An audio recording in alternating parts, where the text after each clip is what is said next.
বন্ধু প্রেমেন্দ্র মিত্র। প্রথম দিন থেকেই রমেশের ওপর আমি সন্তুষ্ট হতে পারিনি। না পারার কারণ ছিল, আমি ক্লাসের ফার্স্ট বয়। মাস্টারেরা যথেষ্ট স্নেহ করেন, ছেলেরা ভয় ভক্তি দুই করে। ক্লাসে আমার অগাধ প্রতিপত্তি, অবাধে ছেলেদের ওপর মাতব্বরি করি। আমার কথার ওপর ফিরে কথা বলে এমন দুঃসাহসী কেউ ছিল না। আমার এই একচ্ছত্র রাজত্বে প্রথম প্রতিদ্বন্দ্বী হয়ে দাঁড়ালো এসে রমেশ। সুতরাং তার ওপর সন্তুষ্ট হওয়া মোটেই স্বাভাবিক নয়। অথচ প্রথম যেদিন ক্লাসের সেকেন্ড আওয়ারে হেডমাস্টারমশাই একটি রোগাটে লম্বা মতো ছেলেকে নিয়ে এসে ক্লাসের একধারে বসিয়ে দিয়ে গেলেন, সেদিন তার পাড়া গেঁয়ে চেহারা নিয়ে কি হাসাহাসি করেছিলাম। লম্বা উস্কো খুস্কো চুল, তাতে বোধহয় মাসখানেকের ভেতর তেল জল পড়েনি। গায়ে একটা ছেঁড়া কালির দাগওয়ালা চাদর, পরনের ছোট কাপড়টি হাঁটুর উপরে গিয়ে উঠেছে, পায়ে জুতো নেই। নিতান্ত গোবেচারির মতো ছেলেটি লাস্ট বেঞ্চের এক পাশে এসে বসল। হেডমাস্টারমশাই চলে যাবার পর আমাদের ক্লাস টিচার বিপিনবাবু জিজ্ঞাসা করলেন, তোমার নামটি কি বাপু? ছেলেটি বলল, রমেশচন্দ্র খাস্তগির। বিপিনবাবুর মতো আমুদে মাস্টার দেখা যায় না। তাঁর ঠাট্টায় ছেলেদের তিনি এক এক সময় নাকাল করে ছাড়তেন। বললেন, কি বললে? মস্তবীর? কিন্তু মস্তবীর হলেও এখানে সে কথার উত্তর দিতে একটু কষ্ট করে গাত্র উত্তোলন করতে হবে বাপু। খাস্তগির নাম শুনে আর তাকে কথার উত্তর দিতে না দাঁড়াতে দেখে আমরা তো হেসেই খুন। ছেলেটি লজ্জিত হয়ে উঠে দাঁড়ালো। বিপিনবাবু বললেন, বেশ বেশ হয়েছে, আর কিছু বলে কাজ নেই, কি বলো মস্তবীর? আবার হাসির রোল উঠল এবং ছেলেটি মুখ লাল করে বসে পড়ল। সেই মুহূর্তেই অবশ্য ক্লাসে তার নামকরণ হয়ে গেল মস্তবীর। এবং সত্য কথা বলতে কি, এই পাড়া গাঁয়ে ছেলেটির ওপর মনে মনে একটু অবজ্ঞাই হয়ে গেল। কিন্তু কে জানতো সেই দিনই তার হাতে আমার প্রথম দর্প চূর্ণ হবে। বিপিনবাবু খানিকটা ইংরেজি অনুবাদ করতে দিয়েছিলেন। অনুবাদ করে সকলে তার টেবিলের ওপর খাতা রেখে এলো। বিপিনবাবু খাতাগুলি দেখে নম্বর দিলেন। এবার ওঠাউঠির পালা। কোনোদিন অন্তত ইংরেজি অনুবাদে আমার এই প্রথম স্থানটি কেউ নাড়াতে পারেনি। আজও ফুলমার্ক 20 ভেতর 17 পেয়ে আমি অবশ্য নিশ্চিন্ত হয়ে বসে আছি। হঠাৎ বিপিনবাবু হাঁকলেন, 18 18 ফার্স্ট প্লেসে যাও। 18? আমি তো অবাক, বেহায়ার মতো বলে ফেললাম, তা স্যার আমি 17 পেয়েছি। বিপিনবাবু ব্যঙ্গ করে বললেন, তাই নাকি? কিন্তু আমি তো তা অস্বীকার করিনি বাপু, আমি শুধু 18কে ফার্স্ট প্লেসে যেতে বলেছি। অন্যায় হয়েছে। আমি তো মুখ চুন করে বসে পড়লাম। বসেই হঠাৎ দেখি লাস্ট বেঞ্চে লাস্ট প্লেস থেকে মস্তবীর সোজা আমার জায়গায় উঠে আসছে। সত্যি লজ্জায় আমার মাথাটা কাটা গেল। তারপর অঙ্কের আওয়ার। মনে মনে বললাম, এইবার দেখা যাবে। কিন্তু সে আশাও বৃথা। অঙ্কের আওয়ার দূরের কথা, সারা দিনের ভেতর সেখান থেকে নড়াবার মতো কোনো সুযোগ সে আমায় দিল না। সারা দিন এই পাড়া গিয়ে ছেলেটির নিচে মনে মনে গোমরাতে গোমরাতে মাথা হেঁট করে বসে রইলাম। সেই দিন থেকেই তার সঙ্গে আমার রেষারেষি সূত্রপাত। অতি কষ্টে যদি কোনো সময় তার ওপরে উঠি, পরের ঘন্টায় আবার তাকে জায়গা ছেড়ে দিতে হয়। ছেলেদের ভেতর আমার যে পশার প্রতিপত্তি ছিল, তাতেও সে ক্রমশ ভাগ বসালো। মাস তিনেকের ভেতর ছেলেদের ভেতর দুটো বিরুদ্ধ দল গড়ে উঠল। এই পাড়া গিয়ে ছেলেটার নেতৃত্ব কি করে কেউ স্বীকার করতে পারে আমি তো ভেবেই পেলাম না।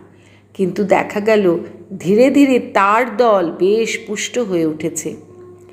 আমাদের দুজনের মধ্যে কথা নেই, কিন্তু আমাদের অনুচরেরা আমাদের শ্রেষ্ঠত্ব নিয়ে সব সময় হাতাহাতি করতে পর্যন্ত প্রস্তুত। আমার দলের প্রধান পাণ্ডা ভুলু, ছেলেটাকে আমার কোনো দিন ভালো লাগতো না। তার ভেতর কেমন একটা নীচতার আভাস পেয়ে বরাবর তাকে আমি এড়িয়ে চলতাম। কিন্তু এ সময় তার সব দোষ ভুলতে বাধ্য হলাম। ভুলু বিপক্ষ দল ও তাদের নেতাকে খাটো করবার নানা রকম ফন্দি বাতলায়। ফন্দিগুলো বিশেষ ভালো নয় বলে অবশ্য গ্রহণ করি না, কিন্তু ভুলুকে একেবারে চটাতেও মন সরে না। ভুলুর কাছেই রমেশের সমস্ত খবর পাই। পাড়াগাঁয়েই তাদের বাড়ি। এতদিন সে বাড়ি থেকেই পড়াশুনো করেছে, কখনো স্কুলে পড়েনি। এখন কলকাতায় মামার বাড়িতে থেকে পড়ে। তার মামা নাকি ভারী কড়া লোক এবং অত্যন্ত কৃপণ। রমেশের সাজ পোশাকের দুরবস্থায় অর্থ এতদিনে বুঝতে পারলাম। একদিন সকাল হতে না হতে ভুলু আমাদের বাড়ি এসে হাজির। এসেই আপন মনে হাসতে শুরু করলো। আমি তো অবাক। অনেকক্ষণ বাদে ভুলু জানালো যে গতকাল রমেশকে সে আচ্ছা বোকা বানিয়েছে। স্কুলের ছুটির পর রমেশ যে পথে বাড়ি যায়, সেও সেই পথ দিয়ে রমেশের সঙ্গে সঙ্গে চলতে শুরু করে। কিছু দূর গিয়ে রমেশই নিজে থেকে প্রথম তার সঙ্গে কথা বলে। ভুলু কয়েক মিনিটের ভেতরেই তার সঙ্গে ভাব জমিয়ে তোলে। ভুলু এমন ভাব দেখায় যেন সে আমার ওপর অত্যন্ত চটে গিয়েছে। এই অভিনয়ে কিছু ভুল হলো কিনা বলা যায় না। রমেশ কিন্তু কিছুক্ষণ বাদে তার সব কথা ভুলুকে বলতে শুরু করে দিল। তার পাড়াগাঁয়ের বাড়ির কথা, তার যে বাপ নেই সে কথা, সেখানে তার কে কে আছে, সেখানে তার পোষা কুকুরটি কীরকম নানা রকম কসরত করতে পারে, আসবার দিন কুকুরটা কীরকম তার পেছু পেছু স্টেশনে এসেছিল, তাকে মেরে ধমকে কিছুতেই কেমন করে তাড়ানো যায়নি, স্টেশনে গাড়িতে উঠবার সময় কি করে কুকুরটাকে জোর করে ধরে রাখতে হয়েছিল, গাড়ি ছাড়বা মাত্র কুকুরটা কীরকম করে তার কাছে যাবার জন্যে সকলের হাত ছাড়িয়ে গাড়ির সঙ্গে সঙ্গে দৌড়তে আরম্ভ করেছিল, ট্রেনের পাশে পাশে বহু দূরে দৌড়ে কুকুরটা শেষে হয়রান হয়ে বসে পড়ে কীরকম করুণভাবে তার দিকে তাকিয়েছিল। এই পর্যন্ত বলে ভুলু বলল, কি পাড়াগাঁয়ে ভূতটাই রমেশটা। কুকুরটার কথা বলতে বলতে মেয়েদের মতো কেঁদে ফেলল। কি জানি কেন ভুলুর সঙ্গে রমেশের এই দুর্বলতাকে ভালো করে উপহাস করতে পারলাম না। ভুলু বলল, তারপর ওকে কি করে জব্দ করলাম শোনো। আমরাও যেন ভয়ানক দুঃখ পেয়েছি এই ভেবে ওকে বললাম, আমারও ভাই একটা টিয়া পাখি ছিল, তারপর সেটাকে একদিন একটা বেড়াল মেরে ফেলাতে কীরকম কেঁদেছিলাম ইত্যাদি বানিয়ে বানিয়ে বলে দিলাম। বলে কিন্তু এমন বিপদে পড়লাম বলতে পারি না। দেখলাম আমার চেয়ে দরদ টিয়া পাখির ওপর ওরই বেশি। খুঁটি খুঁটি এমন সব জিজ্ঞেস করতে লাগলো যে আমি ধরা পড়ি আর কি। শেষে ওকে বললাম, এসো না ভাই এই চায়ের দোকানে কিছু খেয়ে যাই। ও তো কিছুতেই রাজি নয়, বলল না ভাই দেরি হলে মামা বকবে, তাছাড়া আমার কাছে পয়সাও নেই। বললাম দেরি মোটেই হবে না, আর পয়সা আমিই দেবো। ও তাতেও রাজি নয় দেখে বললাম, তুমি তাহলে ভাই সত্যি বন্ধু বলে আমায় মনে করো না, নইলে বন্ধুকে এমন করে অপমান করতে না। ও শেষে রাজি হলো। দোকানদারকে আগেই শেখানো ছিল। গিয়ে তো বেশ ভালো করে টাকা খানেকের খেলাম। তারপর পকেট হাতে হঠাৎ মুখ মাচু করে বললাম, কি হবে ভাই, আমার পকেট থেকে টাকাটাকে তুলে নিয়েছে। ওর মুখ তো শুকিয়ে এতটুকু হয়ে গেল। দোকানদার তখন আগেকার কথা মতো চোখ রাঙিয়ে সামনে এসে দাঁড়ালো। বলল, কি এইটুকু ছেলে এর মধ্যে জুয়াচুরি শিখেছ? বদমাইশির আর জায়গা পাওনি? তোমাদের পুলিশে দিতে পারি জানো। ওর মুখের অবস্থা দেখে অতি কষ্টে তো হাসি চেপে রইলাম। দোকানদারকে শেষে অনেক মিনতি করবার ভান করে আমাদের বাড়ি থেকে টাকাটা চেয়ে নিতে রাজি করালাম।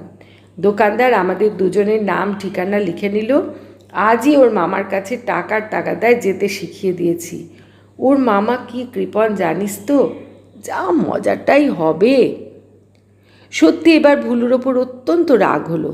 তাকে তো প্রথমে যা তা বললাম, কিন্তু গাল দিয়ে বুঝিয়ে কিছুতেই এ কাজটা যে অত্যন্ত গর্হিত এই কথা তাকে স্বীকার করাতেই পারলাম না। সংকল্পও করেছিলাম যে রমেশকে সমস্ত কথা জানিয়ে দেব, কিন্তু শেষ পর্যন্ত একেবারে অহংকার বিসর্জন দিতে পারলাম না। আমাদের ব্যবধান ক্রমে বেড়েই যেতে চলল। তারপর বার্ষিক পরীক্ষা শুরু হলো। মনে মনে প্রতিজ্ঞা করেছিলাম এবার রমেশকে হারাবই। পড়াশুনো প্রাণপণে করেও কিন্তু মনের মধ্যে একটু ভয় ছিল। ভেতরে ভেতরে রমেশের বিদ্যাবুদ্ধির ওপর একটু শ্রদ্ধাই জন্মে গেছিল। এক এক করে সব পরীক্ষায় হয়ে গেল, শুধু অঙ্কটা বাকি।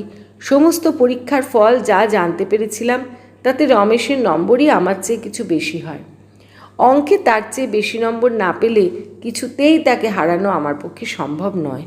অথচ অঙ্কে আমার কাছে হারবার তার কোনো সম্ভাবনাই দেখতে পাচ্ছিলাম না। বিমর্ষ মনেই অঙ্কের পরীক্ষা দিতে এলাম। নিজের সিটে বসতে যাচ্ছি, হঠাৎ ভুলু এসে কানে কানে বলে গেল, কিছু ভয় নেই, তুই পরীক্ষায় ফার্স্ট হবি দেখিস, রমেশ আজ অঙ্ক কষতেই পারবে না। ব্যাপার কিছুই বুঝলাম না, কিন্তু ভুলু আবার নতুন কি বদমাইশি করবে ভেবে ভীত হয়ে পড়লাম। বিমর্ষ মনে অঙ্কের পরীক্ষা দিতে এলাম। নিজের সিটে বসতে যাচ্ছি, হঠাৎ ভুলু এসে কানে কানে বলে গেল, কিছু ভয় নেই, তুই পরীক্ষায় ফার্স্ট হবি দেখিস, রমেশ আজ অঙ্ক কষতেই পারবে না। ব্যাপার কিছুই বুঝলাম না, কিন্তু ভুলু আবার নতুন কি বদমাইশি করবে ভেবে ভীত হয়ে পড়লাম। রমেশের সিট আমার ঘরেই পড়েছিল। যেরকম সোৎসাহে সে খাতা লিখে যাচ্ছিল, তাতে তাকে হারানো দূরের কথা, তার নাগাল ধরতে পারবো কিনা তাই সন্দেহ হচ্ছিল। এমনি করে 1 ঘন্টা কেটে গেল। আমাদের ঘরের গার্ড ছিলেন সেকেন্ড মাস্টারমশাই। সেকেন্ড বেল পড়ে এমন সময় তিনি এসে বললেন, রমেশচন্দ্র খাস্তগির কার নাম? আমরা কৌতূহলী হয়ে চেয়ে রইলাম। রমেশ উঠে দাঁড়ালো। সেকেন্ড মাস্টারমশাই বললেন, তোমাদের নামে চিঠি আছে। রমেশ হাত বাড়িয়ে চিঠি নিয়ে আবার সিটে বসে চিঠিটা খুলে ফেলল। আমি তার মুখের দিকে চেয়েছিলাম, দেখলাম চিঠির কয়েক লাইন পড়েই তার মুখ হঠাৎ সাদা হয়ে গেল। তারপর খানিক সে চুপ করে বসে থেকে গার্ডের কাছে ছুটি নিয়ে বাইরে বেরিয়ে গেল। 8 ঘন্টাটা বাদে আবার সে ফিরে এসে সিটে বসল, কিন্তু তখন দেখলাম অঙ্ক করবার কোনো উৎসাহই আর নেই। ব্যাপার কিছুই বুঝতে পারলাম না। ভুলু পরীক্ষা দিয়েই দেশে চলে গিয়েছিল। যখন ফিরে এলো তখন পরীক্ষার ফল বেরিয়ে গেছে। আর সমস্ত বিষয়ে বেশি নম্বর পাওয়া সত্ত্বেও অঙ্কে কম নম্বর পাওয়ায় রমেশকে আমি ছাড়িয়ে গিয়ে ফার্স্ট হয়েছি। ভুলু এসে বলল, কীরকম, ফার্স্ট হলি কি না, এখন আমায় কি খাওয়াবি বল। মনে মনে একটা বিশ্রী সন্দেহ ছিল, খুব আনন্দ দেখাতে পারলাম না। বললাম, কি করেছিলি বল তো? বলল, আমি আবার কি করব, রমেশের পোষা কুকুরটাই যা করবার করেছি। মনে মনে চটে যাচ্ছিলাম। বললাম, হেয়ালি করতে হবে না, সব কথা খুলে বল। ভুলু হেসে বলল, খুলে আবার কি বলবো, রমেশের মা ওকে লিখেছিলেন তোর পোষা কুকুরটা হঠাৎ অসুখ হয়ে মরে গেছে, তাতে যদি ও অঙ্ক কষতে না পারে তো আমি কি করব। ব্যাপারটা এবার জলের মতো পরিষ্কার হয়ে গেল। তবু মনে হলো তার মায়ের লেখা কি রমেশ চেনে না যে অমন ভুল করবে? আমার মনের কথা যেন বুঝতে পেরে ভুলু বলল, ওর মা যে লিখতে জানেন না সে কথা ওর মুখেই শুনেছিলাম, আর সে সময় ওর যদি সে বুদ্ধিই থাকবে তাহলে চিঠিটাও আমহা স্ট্রিট পোস্ট অফিস থেকে পোস্ট হয়েছে এটুকুও কি ও দেখতে পেত না? ভুলুকে আর কোনো মতেই সহ্য করতে পারলাম না। এই নীচ ঘৃণ্য চাতুরির দ্বারা রমেশকে হারাবার চেষ্টায় অজান্তে আমিও সাহায্য করেছি ভেবে নিজের ওপর ঘৃণা হলো। ভুলুর সঙ্গে সেদিন সত্যকার ঝগড়া হয়ে গেল। সংকল্প করলাম রমেশকে ডেকে নিজে থেকে আজ ক্ষমা চাইব। বলবো, ভাই আমায় ক্ষমা করো, তোমার মতো বন্ধু পেলে আমি ধন্য হব। স্কুলের পর সেই উদ্দেশ্যেই তার পিছু পিছু গেলাম। সকলের সামনে ক্ষমা চাইতে তখনও একটু লজ্জা ছিল। শেষ পর্যন্ত একটা নির্জন গলির ভেতরে এসে পিছন থেকে ডাকলাম, রমেশ শোনো। রমেশ ফিরে দাঁড়ালো, কিন্তু আমার মুখের দিকে তাকিয়ে অত্যন্ত ঘৃণা ভরে বলল, তোমার মতো কাপুরুষের সঙ্গে আমি কথা কই না, বলে আবার হনহন করে চলে গেল। আমি ভাব করতেই গেছিলাম, কিন্তু তার উপর দ্বিগুণ বিদ্বেষ নিয়ে বাড়ি ফিরে এলাম। মনে মনে সংকল্প করলাম ওর দর্প যে করেই হোক চূর্ণ করতে হবে। অবসরও মিলে গেল। শীতের শেষাশেষেই আমাদের এদিকে কয়েকটি স্কুলের বার্ষিক খেলাধুলো ব্যায়াম প্রতিযোগিতা আয়োজন হয়। এবারে আমাদের স্কুলেরই তাতে জেতবার সম্ভাবনা অত্যন্ত বেশি। মনে করলাম শুধু পড়াশুনো করলেই তো হয় না, এবার স্পোর্টসে ওর দেমাক আমি চূর্ণ করব। স্পোর্টসের দিন ঘনিয়ে এলো। আমাদের স্কুলের দলের আমি নেতা এবং আমি আশা ভরসা। 100, 220, 400, 40 গজ দৌড়, সাইকেল রেস ও হার্ডেল রেস দিয়ে এই প্রতিযোগিতার ফলাফল নির্ণয় হয়। আমাদের স্কুলের ভয় শুধু ওই কিং জর্জ এমই স্কুল থেকে। স্পোর্টসের সব আয়োজন শেষ। রমেশ আমাদের ধারেও ঘেঁষে না, বইয়ের পোকা বলে গোপনে আমরা তাকে ঠাট্টাও করি। স্পোর্টসের দিন স্কুলের মাঠে অগুন্তি ছেলের ভিড়। 4টে স্কুলে সব ছেলে ভেঙে এসেছে। হেডমাস্টারমশাই নিজে চারিদিকে ঘুরে বেরিয়ে সকলকে উৎসাহ দিচ্ছেন। আজ তাকে হেডমাস্টার বলে মনেই হয় না। রমেশও স্পোর্টস দেখতে এসেছে দেখলাম। হেডমাস্টারমশাই একসময় আমার পিঠ চাপড়ে বলে গেলেন, বেশ স্কুলস ট্রফিটা জিতে আনতে পারা চাই কিন্তু। রমেশ সামনেই ছিল। আমার এই গৌরবের মুহূর্তে তার মুখের ভাবটা দেখে নেবার লোভ সামলাতে পারলাম না। অন্যান্য নানা প্রতিযোগিতার সঙ্গে 100 গজ দৌড় হয়ে গেল। আমি প্রথম হলাম। তারপর 220 গজ দৌড়। এবার কিন্তু ওই স্কুলের কাছে আমাদের প্রতিনিধি পরাস্ত হলো। কিন্তু তবু আমরা নিশ্চিন্ত। সাইকেল রেস ও 440 গজ দৌড়ে আমরা তাদের অনায়াসে, এ বিশ্বাস আমার তখনও দৃঢ়। 440 দৌড়ে আমাদের স্কুলের প্রতিনিধিকে হারানো অসম্ভব, কিন্তু সেই অসম্ভবই সম্ভব হয়ে গেল। কিং জর্জ স্কুলের একটি ছেলের কাছে এবারও আমাদের পরাজয় হলো। সত্যি এবার আমাদের ভয় হলো। এইবার হার্ডলসে এমন দুর্ঘটনা ঘটবে কে জানতো। সমস্ত বেড়া ডিঙিয়ে এসে শেষ বেড়ায় আমার পা ঠেকে গেল। বেড়া পড়ল না, কোনো রকমে আমি প্রথমে এসেও পৌঁছলাম। কিন্তু তখন দেখা গেল হাঁটুর নিচে প্রায় 6 ইঞ্চি আমার কেটে গর্ত হয়ে গেছে।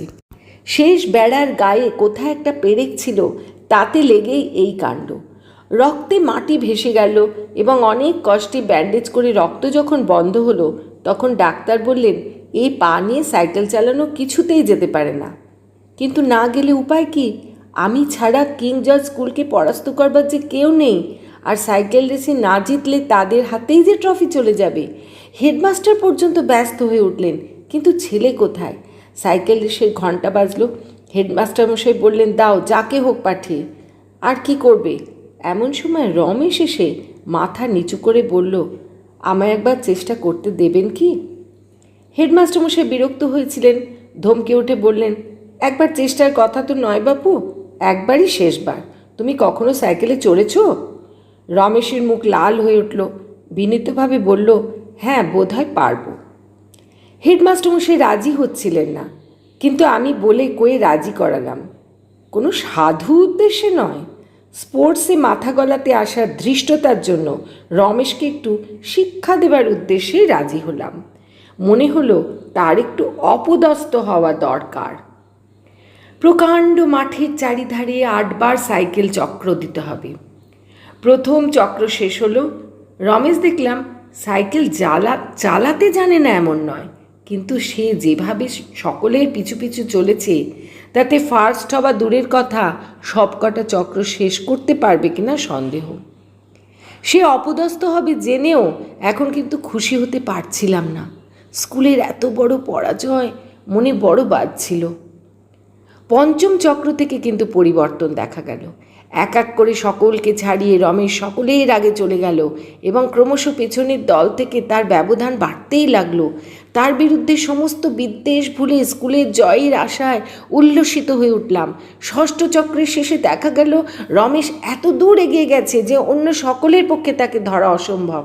সপ্তম চক্রে ব্যবধান বাড়ল না বটে, কিন্তু তাকে ধরতেও কেউ পারল না। তারপর অষ্টম চক্র।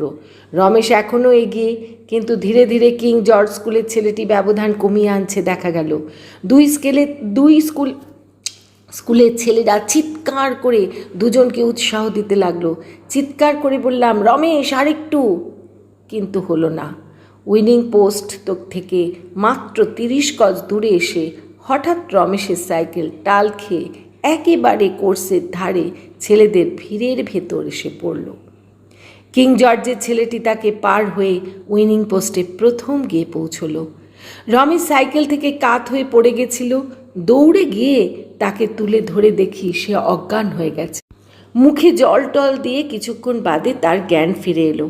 হেডমাস্টারমশাই বললেন, ভালো না জেনে কেন সাইকেল চালাতে গেলে বাপু? সবাই কি স্পোর্টসম্যান হতে পারে? হঠাৎ রমেশের চোখ ছলছল করে উঠল। ধরা গলায় বলে উঠল, আমি স্পোর্টসম্যান নই জানি স্যার, কিন্তু শুধু স্কুলের মান রক্ষার জন্য প্রাণপণ চেষ্টা করেছিলাম। আমি তার কানে কানে বললাম, তুমি আমাদের ভেতর সত্যকার স্পোর্টসম্যান। সেবার আমাদের স্কুল ট্রফি পায়নি, কিন্তু তবু আমি দুঃখিত নই। সেই থেকে রমেশ আমার অন্তরঙ্গ বন্ধু।